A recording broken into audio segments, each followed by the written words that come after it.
It's the radio guy, Mike Prince. Welcome to another live episode of the Mike Prince Show, Sunday night live edition. Olympics have come and gone.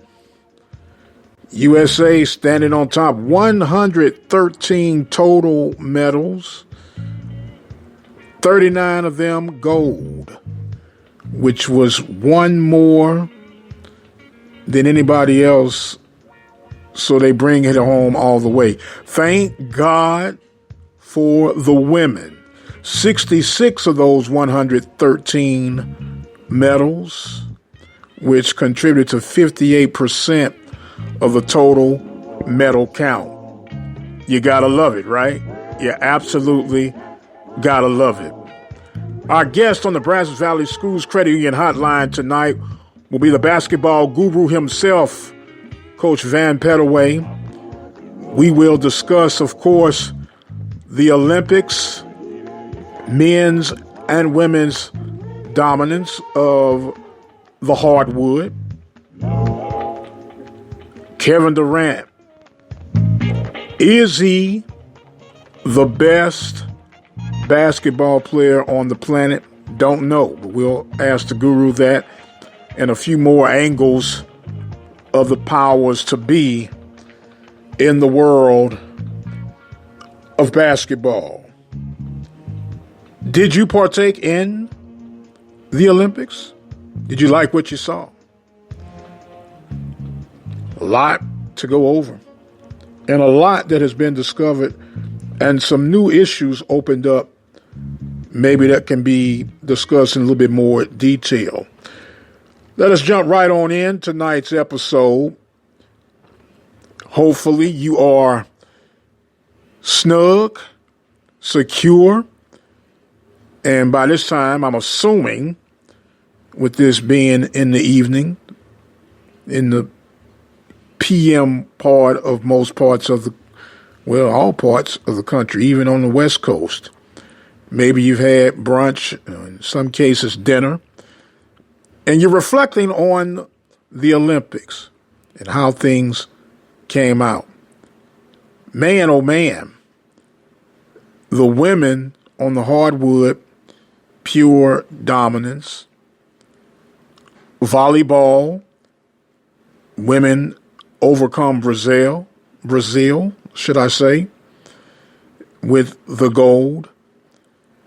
And a lot to look forward to for Paris 2024. But on the financial side of things, over $800 million lost due to the lack of fan participation for the Tokyo Games. That's a lot of coin. It's a lot of money to never come through the ecosystem of Japan. That's how serious COVID is. And as they say, the show must go on.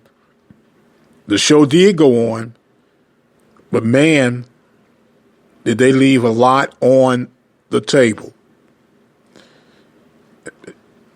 Hopefully, we'll get a hold of this thing where we could go back to some sense of normality. Football camps opened up over the weekend. A lot of excitement in the air. Volleyball camps opened up.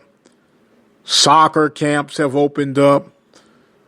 The fall atmosphere on college campuses, and for that case, high school campuses across the country, shaking off the dust, moving forward to fall 2021. Hopefully things can be back to normal, even though I think we're still quite a ways off from normal, or will we ever recognize normal as we once upon a time did. Still a lot to be figured out from that point. I've got to take a break so we can get ready to hear from the guru on the Brazos Valley Schools Credit Union Hotline. A lot to get out there on the table of discussions tonight. You are listening to the Mike Prince Show live. Keep it right where you got it, and we will be right back.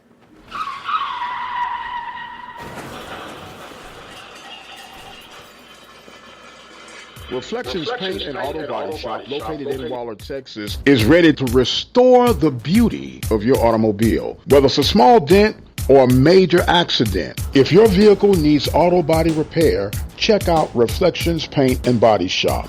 All repairs are completed by highly skilled and trained professionals. They are located at 2910 Waller Street in Waller, Texas. And just in case you can't get it into them, they provide towing services. Call them today, 936-931-5780. That number again, 936-931-5780. Brazos Valley Schools Credit Union has 13 different locations to better serve you. Locations in Rosenberg, Missouri City, Katy, College Station, Bryan, Brenham, and Waller, Texas. For more information, you can contact them on their toll-free number, 855-391-2149. Or you can send an email to information@bvscu.org. Let's face it, from time to time, we'll have a need for an attorney, whether it's the case of a DUI, DWI, or any other circumstances that would find you on the other side of the law. Attorney Lee Van Richardson, located at 1047 Austin Street, is the one to call. Attorney Lee Van Richardson and his staff are equipped to help you get through your legal battles. Attorney Lee Van Richardson, 979-826-8008 in Hempstead, Texas.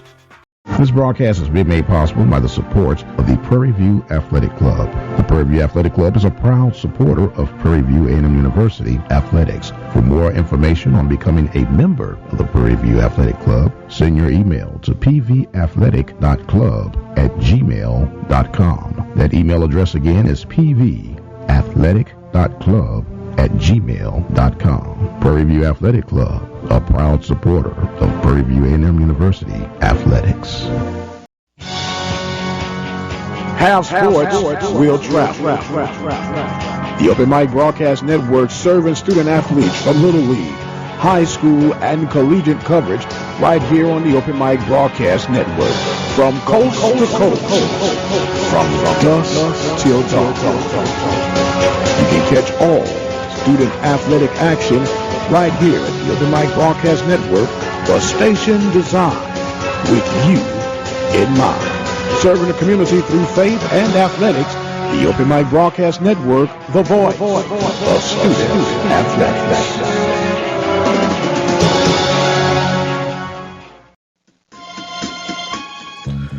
And welcome back to the Mike Prince Show, Sunday Night Live edition. We're going to head right on over to the Brazos Valley Schools Credit Union hotline. We're going to hear from our basketball analyst. We affectionately call him the Godfather, the Guru, all the way in Huntsville, Alabama. Let me real quickly say this. Me being a Missouri native, and I knew about the Huntsville, Texas, as my course I resided here, and I heard of a Huntsville, Alabama. I was like, oh my goodness, it's two of them. But there's only one Godfather when it comes to the basketball, and that is Coach Van Pettaway. Coach, how you doing this evening, sir? I'm doing fine, Dr. Prince. How are you today? Man, look, I'm doing good. Olympics are over with. We outlast everyone with 113 total medals, and 39 of them are gold. Yep. But thank God for the women, Coach. 66 of those medals were achieved on the women's side of things, which came out to 58%. Who says that the woman is not holding down her own? Well, they really showed it this year in the Olympics. Unfortunately, our men did not represent like they have been in the Olympics, particularly in the area of track. Man, I was very disappointed that we didn't get more goals in track because I saw our the Olympic.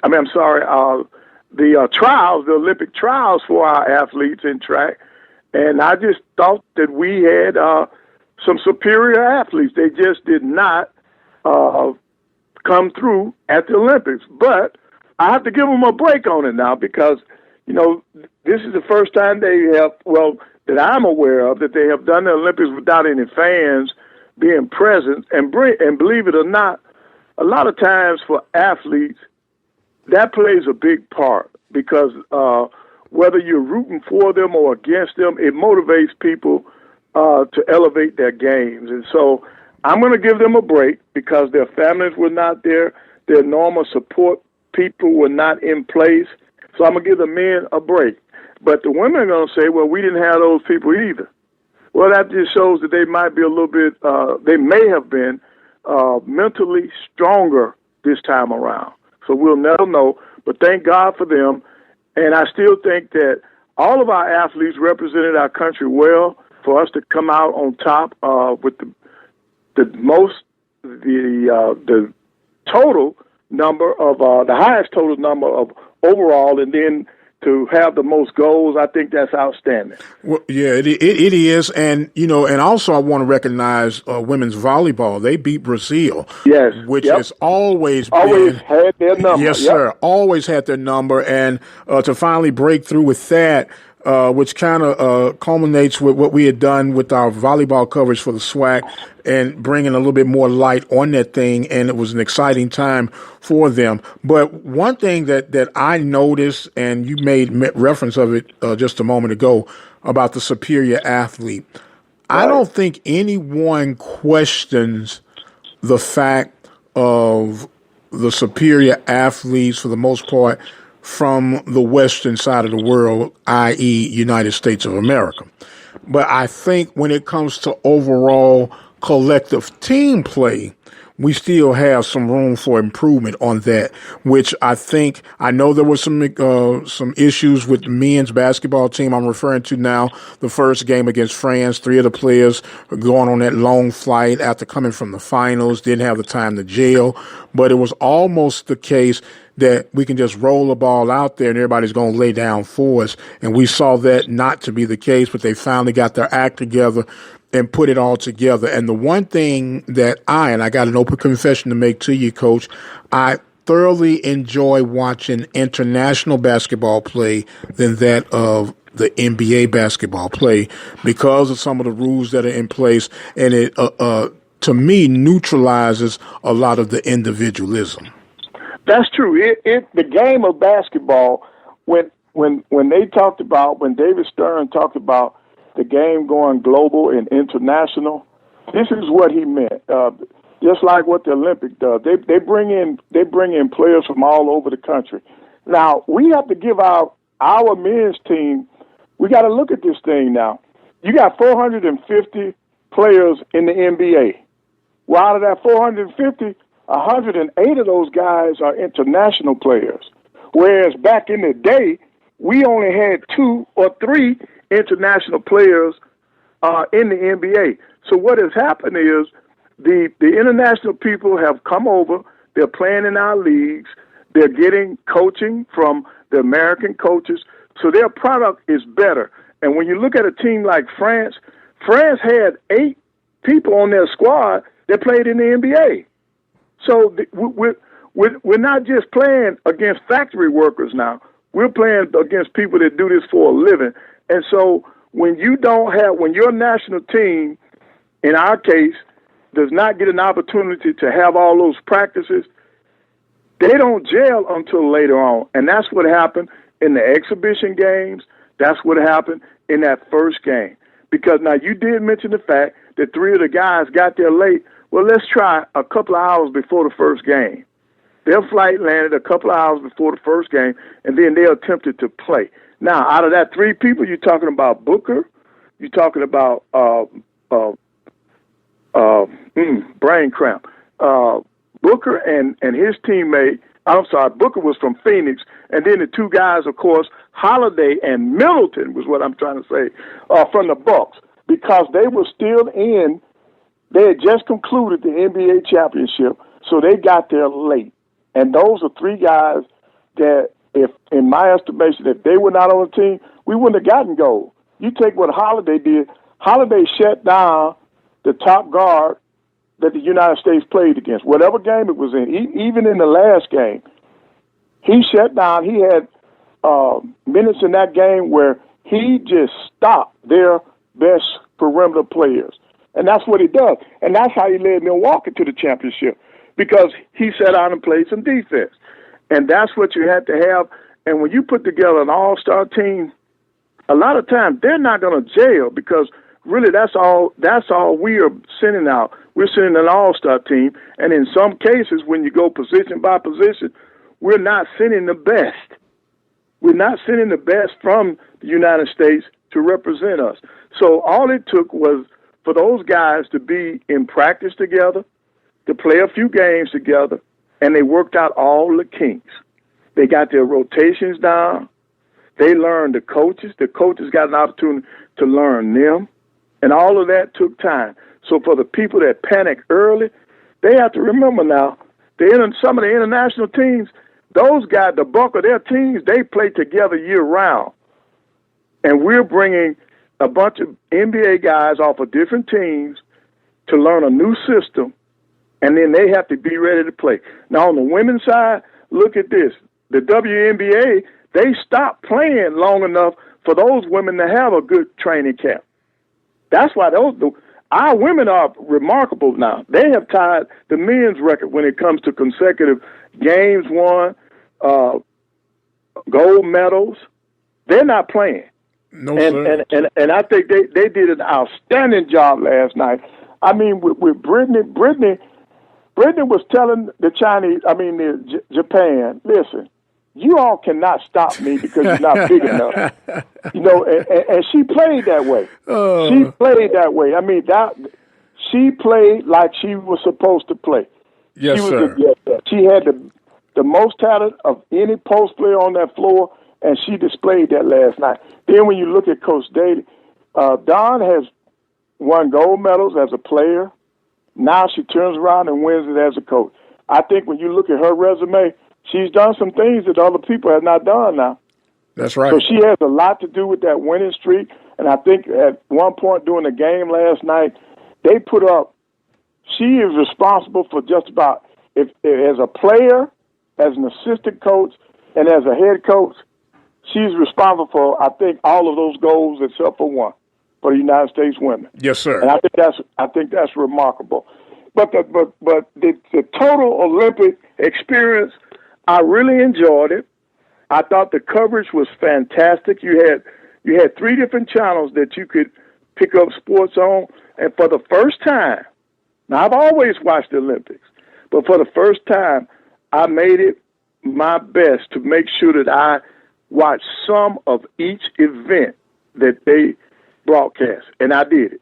I watched some. Now, I'm not a fan of synchronized swimming and all of that, so I didn't stay there long. Now, I don't. Just stick your head in.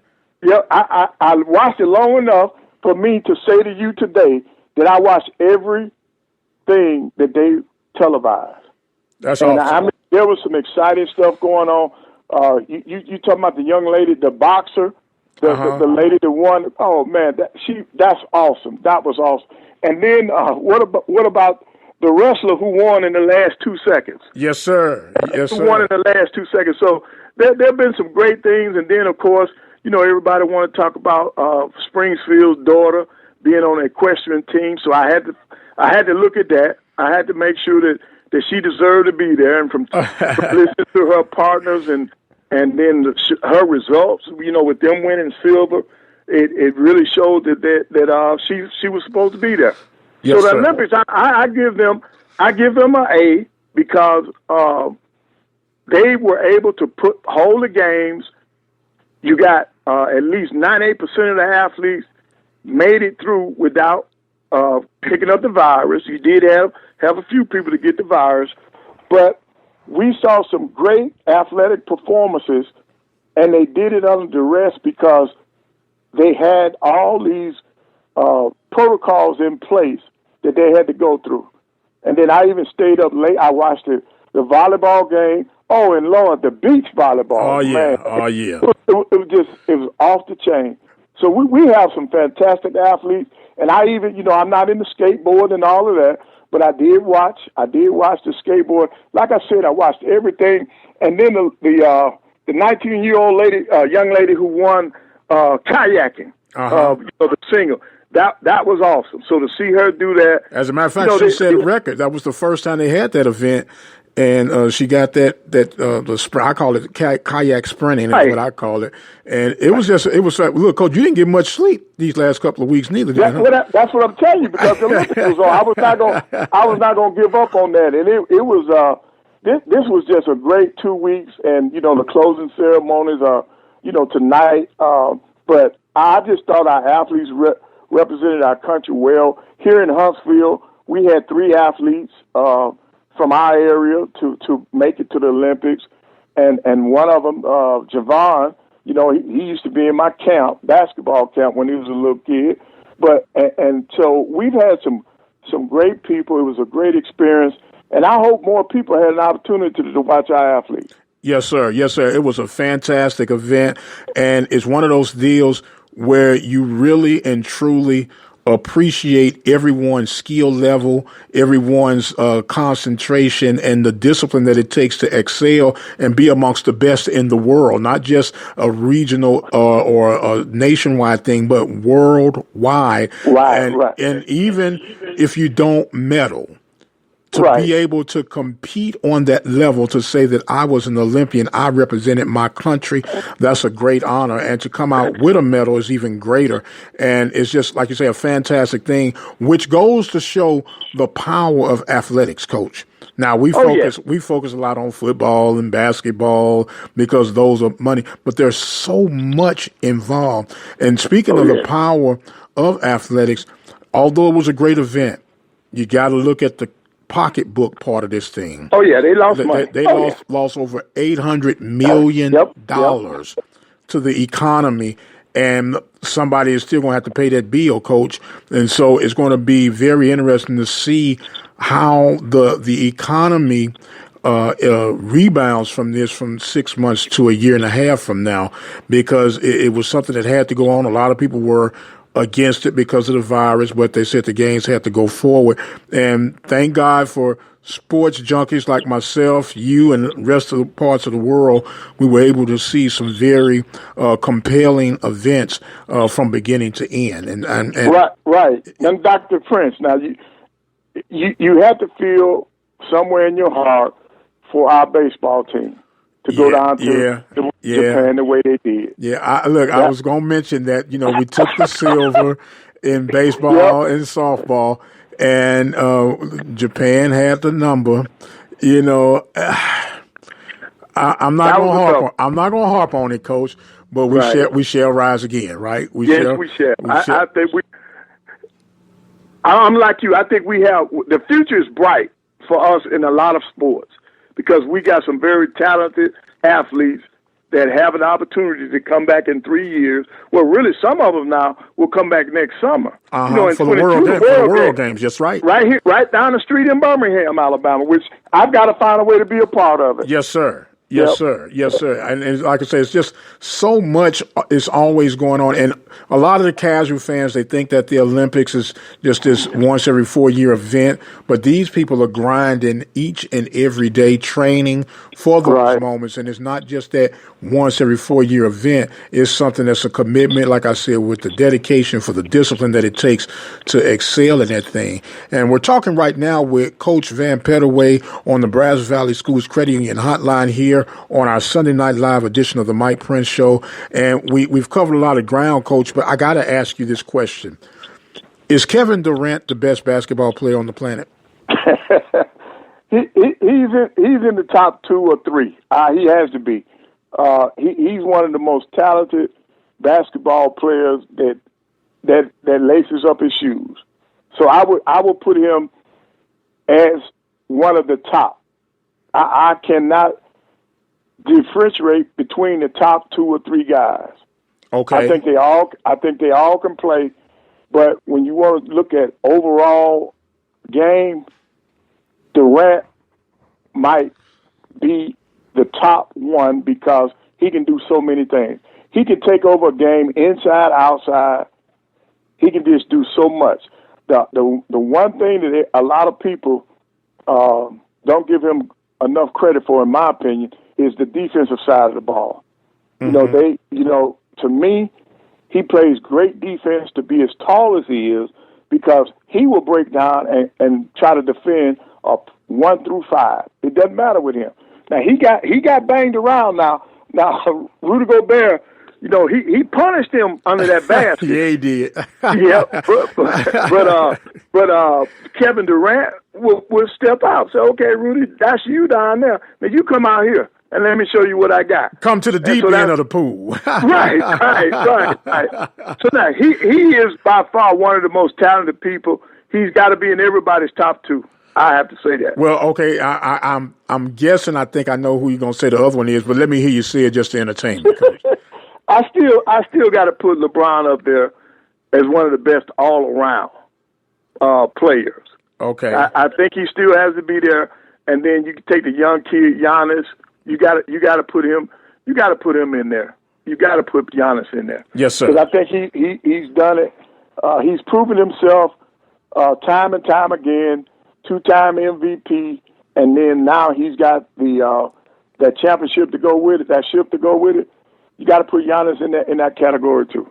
Okay, so even though his weakness is at the free throw line. Right. But he has been making improvements, though. He showed us that in the last game. Yes, sir. He showed us that I'm willing to be fouled. I'm going to go to the line, and I got enough confidence in myself. Even though I've been missing them all year, I'm not going to miss them now, because this is money time. I was just saying, it's money time, baby. And if you want me to be in the breath of being of one of the elite and being part of being great, this is what you do. And not to knock the career of Shaquille O'Neal. If he had have been, I would say, a 10-15% better free throw shooter, he would by far go down as one of the greatest to ever step foot on a court. Well, I'm gonna go back to what Kobe said. Kobe. This was Kobe's beef with Shaq. Shaq, to this day, Kobe felt that he never got the most out of his talents because he did not train. Kobe was always, his biggest thing with Shaq was they could have been a better team had Shaq put more into the physical side, his own personal physical health. He didn't train enough in the off season for Kobe. And that was the problem, because Shaq, to this day, still cannot defend the pick and roll. And part of that was because he didn't work at it in the off season, because he was too busy doing other things. And Kobe always felt like if he had lost weight, it would have made him a better player. He would have had more stamina. It would have helped increase his foot speed, where he wouldn't have been such a big liability on the pick and roll. And that's scary when you think about it, Coach, that he left, as they say, meat on the bone. Yep. They say he never maximized his talent because he didn't get his body to the point where he could. And that was Kobe now. Wow. That was Kobe. And some people, they look at that. I'm one of the people. When he said it, I had to look at it. I said, well, you might have a point there. And when you get an elite ball player talking like that, who's leading by example, if anybody can say it sure enough was a Kobe Bryant. Correct.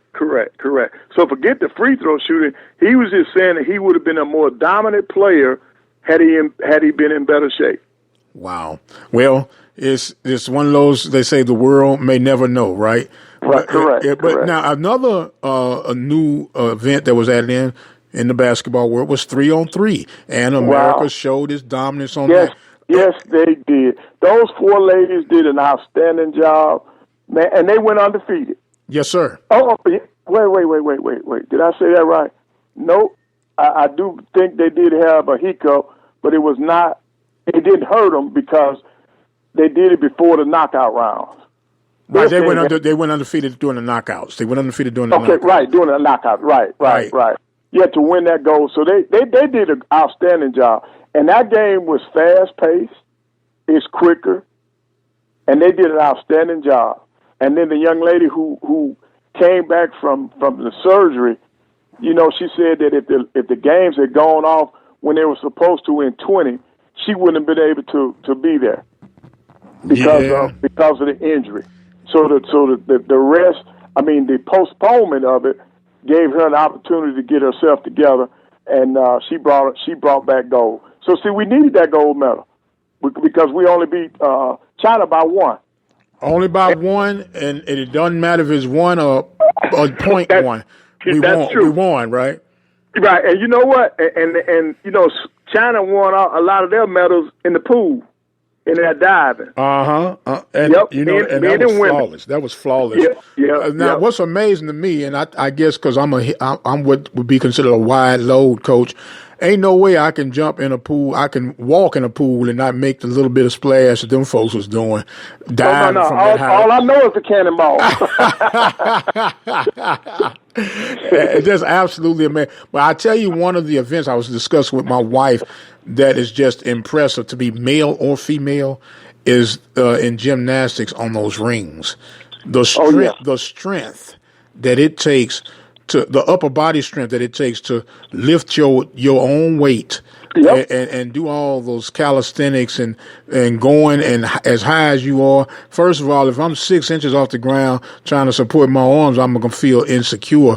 But to be the way they are, man, it's just absolutely going back to the discipline and the dedication that these athletes have.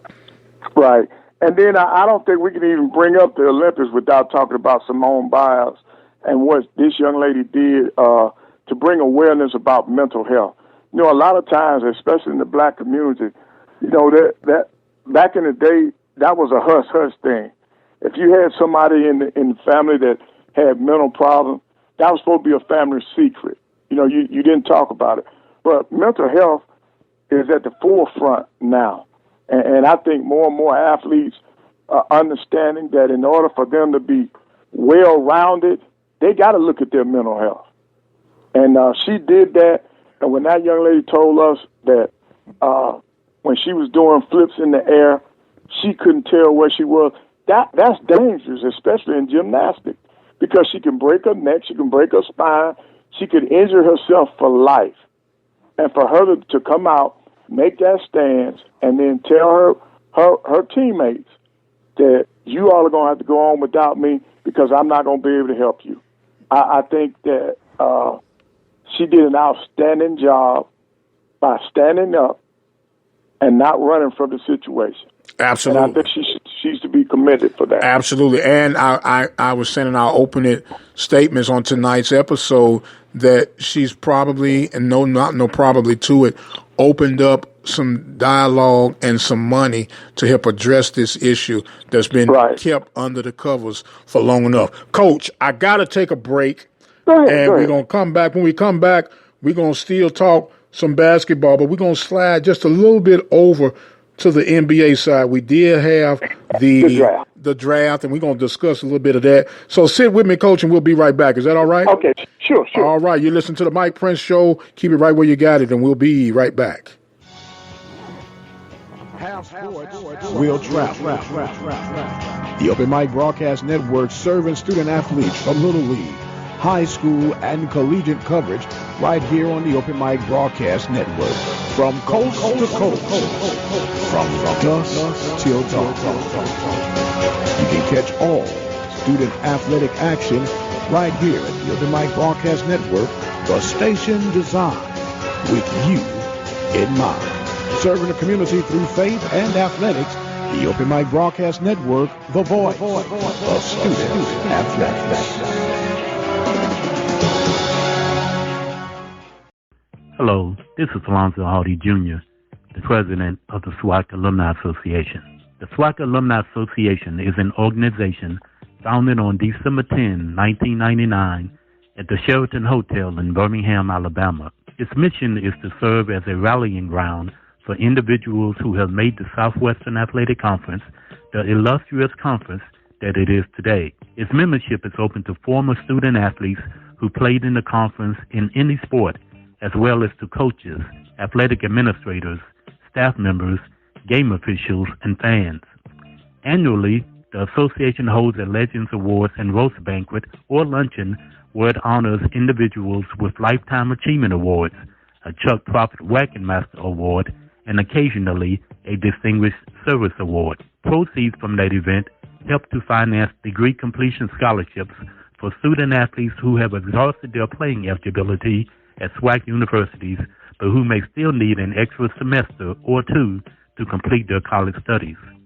For more information on the SWAC Alumni Association, or to get information on becoming a member, you can send correspondence to SWAC Alumni Association, 875 Miller Creek Lane, Newport News, Virginia, 23602. The email address is swacalumuniassociation@yahoo.com. The Open Mic Broadcast Network would like to take this time to recognize its sponsors and underwriters: Attorney Lee Van Richardson, Brazos Valley Schools Credit Union, Prairie View Athletic Club, Temple of Refuge Ministries, Reflections Paint and Body Shop, Helping Hands Lawn Service, the Hotline Press newspaper of Hempstead, Texas, Diva Skin Conditioner, Purple Drip Daiquiri and Grill. For more information on how you can become an underwriter or a sponsor here at the Open Mic Broadcast Network, our number to call is 832-213-8824. Serving the community through faith and athletics. The Open Mic Broadcast Network, Prairie View, Texas. And welcome back, ladies and gentlemen, to our Sunday night live edition of the Mike Prince Show. We're on the Brazos Valley Schools Credit Union hotline with the guru of basketball, Coach Van Pettaway. We've been discussing the Olympics, and we're going to shift right into more basketball talk about the NBA draft and everything that took place. But before we do that, I wanted to touch on this, and I thought about it during the break. Coach, I love the international rules of basketball. I love it. I guess because I'm an old brute, I like the physicality of the game. The game, although it's slower, it's faster, if that makes any sense. Yeah. Because it is a constant movement. I know it won't be coming anytime soon, but do you see possibility of more international rules being incorporated with the NBA? Well, yes, I think, there's always been talk about leveling the playing field. In other words, making the rules the same for everybody, so it won't be such a big transition for our guys to go and play international basketball. Because when you talk about playing in the Olympics, first of all, there's only a 40-minute game versus 48 that the pros in. You can go 10 in international play, and they don't allow that. And then if you saw these past Olympics, the games are much physical. Now they allowed them. The Olympics reminded me of back in the 80s when 80s and 90s when Michael Jordan and Detroit Pistons. Yes, right, they couldn't get past them because the game was so physical. But some of the things that they did back then, you'd be ejected now. If you did some of these things in the game. And then to be honest, some of the fouls that were not called in the Olympics, some of those would have been under those new rules. They'd have been under those new rules that we got, a flagrant 1 or a flagrant 2. So yes, I can see the basketball minds getting together and continuing to talk about incorporating some of the same rules to go across the board. Okay. And I think it'll be good for the game. Yes, sir. Yes, sir. And I think it would be good for the game. I just like that, and I really I want to say it was Draymond or one of the guys that had adjusted to the international. When you talk about the goaltending, right? Draymond Green. Draymond took that ball off the rim. Yes, sir. And let me tell you something, Coach. Now he didn't score a lot of points, but he played mad defense from beginning to end, and that was Green. And I know Durant was the talk of the town. Score. And, right. But there was two things that I paid attention to in that championship game. Now, Durant had 21 points at the half, and he ended up with 29, I believe. Correct. But just because he was on the floor, they had to account, in some cases, 2 men to him. And he had the awareness enough and the selflessness enough to dish that ball to the open man to take advantage of his talent, even though he didn't shoot that much in the second half of that game. Right, he didn't have to because you had Tatum there. That's right. Tatum picked up some of the scoring slack. Then, of course, Holiday. See, now Draymond and Holiday, they beat you with their minds. They're cerebral players. They see, a lot of people are just standing around. Draymond sees the ball up on the rim, is rolling around like it's going to go in. He goes up there and takes it out. That was a very crucial point in the game. Yes, sir. Yes, sir. And so Draymond, when you look at it, at the end of the game, he's got his 7 or 8 assists. Mm-hmm. You know, he's got the rebound. He has made some of those hard fouls, and he's done the dirty work. You know, go back. He had his hands full when Draymond was on the floor now. Yes, sir. Because Draymond would body him up. And then Fails, man, this kid Fails, who has not played in the NBA, man, I think they better be rethinking this thing, man. That guy can play. Yes, sir. And to be 7-1 or 7-2, somebody better be giving this guy another look, man. I think somebody has really overlooked it when it comes to him, man. So France has some great players, and like I said earlier, 8 of the people on their team, you know, have played in the NBA.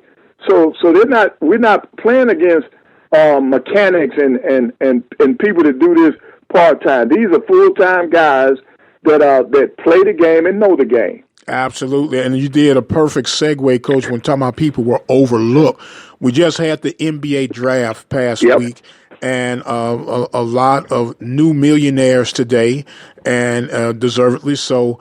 And I just want, from your vantage point, because you have a much more finger on the pulse than I would ever have in your pinky finger compared to my entire body. Who do you count, let's just say, the top 5 winners of the NBA draft, and why you think so? Well, I'm going to tell you what, a draft is just like recruiting in the collegiate game. You really don't know what you got until that ball goes up. Now, on paper, some of the teams have helped themselves. When they picked up Cade Cunningham, the Pistons automatically helped themselves. And, you know, he was the first pick in the draft. Right. The kid from Oklahoma State. Now, they improved. To me, the Cavaliers improved by getting Mobley. The kid from the 7-footer from Southern Cal. He can play. He's going to be, when that kid gets a little stronger, I think he'll be one of the top players in the NBA. And then you look at the Warriors. I thought the Warriors did a pretty decent job with the people that they drafted. They had 2 draft picks in the first round. The Warriors picked 14. They picked Moses Moody at the 14 spot, and then when you drop down, they made another pick in the first round, and I think they helped themselves. But you normally don't see teams like the Warriors, even though this was the first year that they didn't do well. They had the 7th pick. They picked Kuma, the big guy, another big forward. The Warriors did that at number 7, at their 7th pick. So you look at 7, and then later on in the draft at 14, so 7 people apart. They picked up 2 people that I think that can help them. But you're really not you're not gonna know about this draft until those kids hit the floor.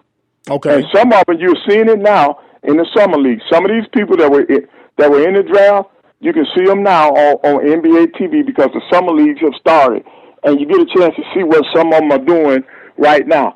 But most of the time, unless you in that top 2 or 3, it's going to take a couple of years before you really see the benefits of that draft. Okay. Because depending on the team that they go to, a lot of those guys not going to see very much action now. Right. Unless they go to if they go to a losing team, then they'll have a better chance of playing. So between free agency that has already started and has some great trades, just like everybody's talking about the Lakers. The Lakers got better, but they got a lot older too. Because I think now they might be the oldest team in the league. You look at what Phoenix did. Phoenix I think they helped themselves between the draft and free agency. They made themselves a better team. Now I'm gonna tell you one of the things that I think that hurt when P.J. Tucker left Milwaukee. Mm-hmm. I think that's going to hurt Milwaukee. Now that's not in the draft, but that's a thing that happened in free agency. I think that's going to hurt them because he is the person that brought the toughness to Milwaukee. Now, they did try to replace him. They signed another guy with a 1-year deal. The name is escaping me right now. I want to say. But he ain't that dog, though. I know. That dog like Tucker is. I understand. And see, I like the Tuckers of the league. Right. I don't like I like it and appreciate it, but I don't like the flashy and the fluff type. I guess that's the old linebacker that catching me, Coach. I like them guys that don't mind getting it dirty, don't mind rolling up their sleeve, and if they got to, when ain't nobody looking, bite you if they can get away with it. You know what I mean? And that's exactly. You got to have those type people on your team. Those are your glue people. The people that gonna roll up the sleeve. They're not looking to make the headline. They do the stuff that Draymond Green will do. That's the kind of stuff you got to have. Yes, sir. See, I'm trying to look at the ticket now. The Bucks got Grayson Allen. That's a shooter. Yeah. Where is the toughness? He ain't gonna play no defense. Right. Not like what Tucker just had. Well, you talk about not playing defense now, Coach, and I didn't mean to cut you off. How in the world does Carmelo keep getting picked up? And I get it, but I don't get it, if that makes any sense. And Durant, of course, passed him, even though he did it in fewer games than Carmelo did. But, and I don't try to be harsh. I was never a really big Carmelo Anthony fan because, to me, he never played defense. How has this guy lasted 17 years in the league, man? Well, because of offense. He can put that thing in the hole, and that's what people are looking for.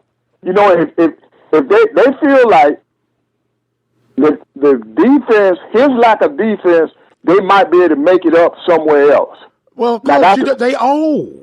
Yep, that's true. That's what I'm saying. You need young, aggressive legs to be on that defensive side of things.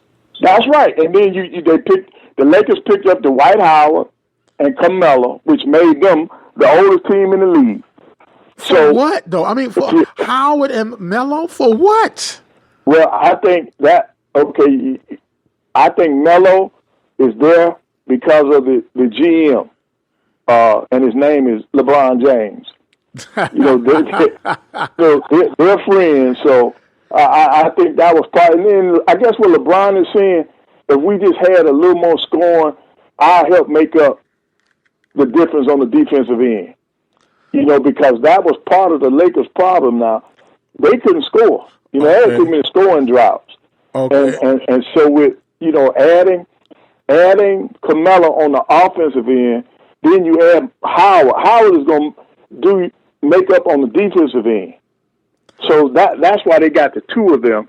But that was a deal, I think, because of their friendship. Okay. That's my honest opinion. Okay, and you are the guru, and that doesn't mean that I'm right. Now that's my personal opinion. You're righter than I would ever be because I don't see the benefit of a Howard or Carmelo with the Lakers, and just. What about Russell Westbrook then? I could see him a little bit more tangible and fitting the scope of the Lakers than those other ones.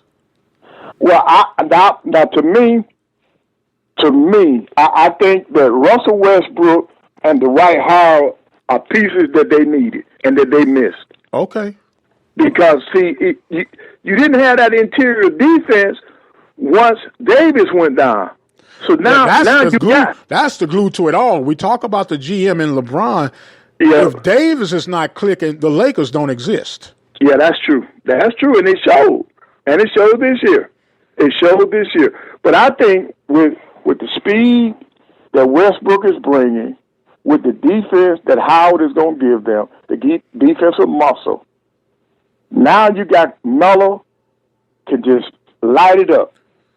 Okay. What he gives up on the defensive end, they're hoping that Howard Davis, and LeBron, the three of them will chip in and make up for his lack of defense. But the one thing that you failed to mention about Howard, Coach, is his injury proneness. Well, yeah. Well, but you got to look at it the last 3 years now. He's been pretty healthy. Yeah, but this would be the time that the wheels begin to start leaking. That's true. That's true. And that's because they're on up in age, right? That's what I'm talking about. And I don't know. While I got some time, Coach, and okay, I would be remiss. No, don't apologize. This is some great stuff, at least at my end, and and I'm pretty sure the listeners are appreciating it. And that's why I got to pause and ask this question since I'm in this area. How do you assess the draft of the Houston Rockets? Well, the Rockets, they need a lot of help. I'm just being honest. You think they can get Jesus at the point guard? Yeah. Look, as long as they're bringing Moses and some of the rest of them along. Resurrect. You can get Moses Malone or Moses himself to lay down in the post and then put the Holy Spirit on I call it the power forward. They don't call it that anymore, but put him at the 4 spot, and maybe we can resurrect this old Rocket thing, get it off the launching pad. All right. Now they picked Jalen Green, the number 2 pick. Right. Jalen Green is their number 2 pick. Then after that, you go down the Rockets. Then picked up Josh Christopher. They're still in the first round at 24. So those are not household. Well, the number 2 pick is a household name, but he is not going to be that big of a difference. Okay. I think they have too many pieces that they have to put on that team enough for them to get back to respectability. Okay. And I got to ask this, and people think I'm so harsh when I say this, but it is, from what I see. Do you believe Zion is a bust at this stage? No, not yet. You see, I said yet. No, he's not a bust yet, because now he's had great numbers for the time that he has played. But if he does not get with the right nutrition and the nutritionist and the right trainer, he's not going to have a very long NBA career. Okay. Because with the force that he plays with, he's got to reduce and do some things differently. Okay, that's fair enough for me, because I'm like, and to be quite honest with you, he hadn't been the same since he bust out his shoes. Right, that's what I'm saying. And because he that torque that he plays with, he has got to get his body toned in order to be able to continue to play like that. Okay, he's got to. So we'll see how serious he is about basketball. Let's watch and see what type of body he brings back into this season. Okay. Fair enough. And maybe I'm a bit premature, but I did hear you say yet. You know, so I guess to be continued would be the assessment for that. And speaking of to be continued, I know people that are listening to me, man, y'all talking all this basketball. Well, it was on the cusp of the Olympics, which I thought was deserved so, which is why we scheduled it. Football camps are opening up. Well, they have opened up. The talking is going to be minimized, because it's about, as I had an old pastor used to say, it ain't about your hallelujah sometimes, it's about your do you Lewis. And so you got to get some things lined up, get some things worked out, and leading us up to a segment that I'm so fired up about this fall. Our head-to-head competition, because you did accept the challenge. Yes, I did. And we'll have a weekly pick'em. And for those that will need to understand the clarity of what will go on, we will pick SWAC and MEAC games. Correct. Head-to-head. Okay? Yep. And I thought about this, Coach, and I said, let me run it by you that we could see. In the event we had a dead heat tie over the course of a weekend, do we need some type of tie-breaking system of picking one NFL game as the tiebreaker? You know what? We do need a tiebreaker, so we can do that. Okay, now we could do an NFL game, or we could do another college game, and I'll let you pick the conference. Well, now if I got to pick it, it's going to be the SEC. Okay, I'm good with that. I'm not afraid of that one, Coach.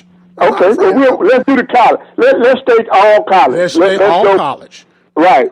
We'll use the SEC as our tiebreaker. We'll pick a game every week from there, and that'll be the tiebreaker. Now, what we're going to do to keep it fair and honest, if we can, we're going to stay away from the Alabama games.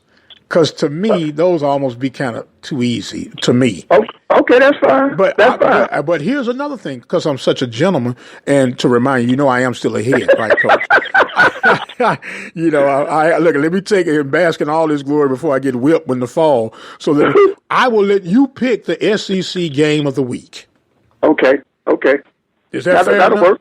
That's fair enough. Okay. That's fair enough. Now, August the 28th is fast approaching now. Oh, I know it, Coach. So, we got about a week and a half, I'm going to say, before we have to lay this decision out. And as I say, let the games begin. Now, once you pick them, I'm going to ask you, is that your final answer? Right. And we got to stay with it. Look, I'm man enough to back up my picks. I'm okay. Okay. I'm not going to be wishy-washy. Okay. Well, same here, and I'm looking forward to it. And because it's the spirit of competition, we might have to get a Pick'em Plaque award or something at the end of the season that we could, let you display and mount up and do. I think that's going to be some fun because I'm really looking forward to it. Right, and we'll just keep it to the next season. And let it go back and forth between the winner. Well, they'll probably have a permanent home here in Huntsville, but we'll see. Well, with the duplicates don't count, Coach. The duplicates don't count. It's about the original home. I got you. Okay, so let's just remember that now. And as I say, charity begins at home. At home, there you go. And look, now I can say this because August 28th hadn't got here yet. I'm still the champ. And so, yes, you are. Yes, you are. And so, look, I know they say competition brings out the best and the worst, but I don't see no worst coming out. You can't cheat on this one here. And once we get the decisions made, that's going to be it. And we have them recorded, so we can't renege and say you didn't say what you said. That's right. That's right. Well, look here, Coach. We have come to the time where, as they say, we got to get ready to part ways for this next week's edition, but I got to give you an opportunity to have some closing thoughts and comments, and the floor is now yours, sir. Okay. Well, I want to thank you. I've really enjoyed it, especially today. I mean, the time just flew by. I thought we still had more time. So they say that, when things are going well, time just flies by. So, as always, I want you to continue doing what you're doing because you have a great message, you have a great spirit, and you need to continue to get the word out. And I hope that God has many more broadcasts in the drawer for you. And I want you to continue doing what you're doing. And thank you for having me. Well, sir, we thank you. And I'm praying, Lord, that you receive that request, that you keep many, many more broadcasts in this young fella's life. I'm claiming young right now, Coach. Right, there you go. There you go. And as he say, I want to be a shuckle of corn by the time you call my glory name in, and I'll graciously say thank you and want to hear well done. Coach, I want to thank you so much for being a part of today's show. We couldn't have got it done without you, sir. We want to thank those who have joined in and listened. Don't forget, you can join us each and every day right here at the Open Mic Broadcast Network at 10 a.m. Central Standard Time. We try to bring you some news that you could use. You can join us on Saturdays, 10 a.m. for our Sports Report Saturday featuring Rob Butler. We'll have local high school coaches starting off on this weekend, hearing from the football camps that have opened up on the high school region, and much, much more. The time on the wall tells me that's all. I am the radio guy, Dr. Mike Prince. I must exit stage left for right now, but until the next time, you guys be blessed, and we'll see you on the other side.